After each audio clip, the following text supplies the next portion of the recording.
is for my students using the classical collection for piano compiled and edited by Hilda Ryan.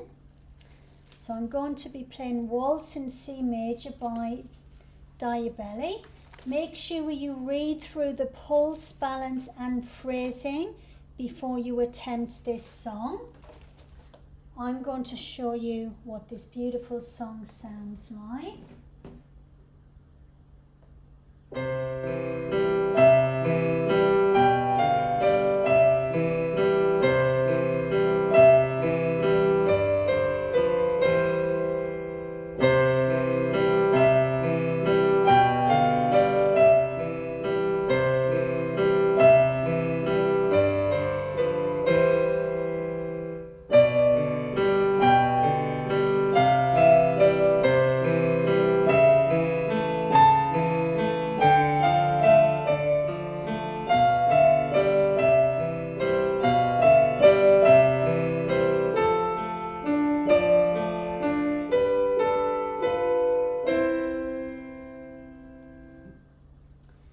Lots of phrase marks here. As I said, make sure you read through the paragraph on phrasing.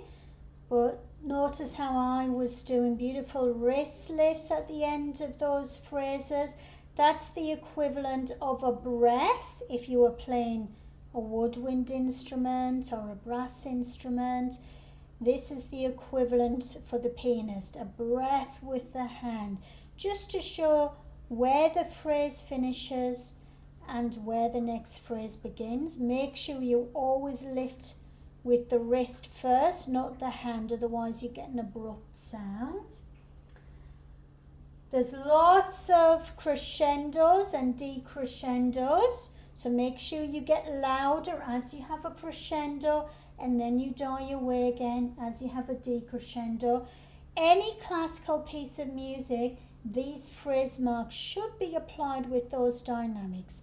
So in this music, they've written the dynamics in for us, but they're not always written there.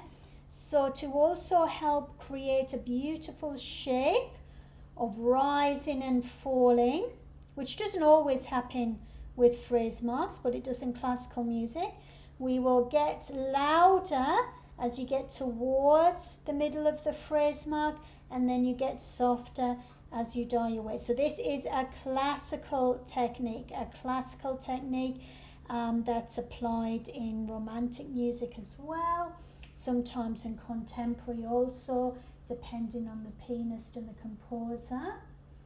I put in a ritenuto at the end there. I slowed down.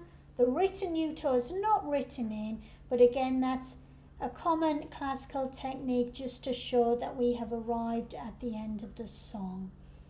So if you need to listen to that again, just rewind the video and have another listen and then enjoy practicing this song. And I look forward to hearing it in your next lesson.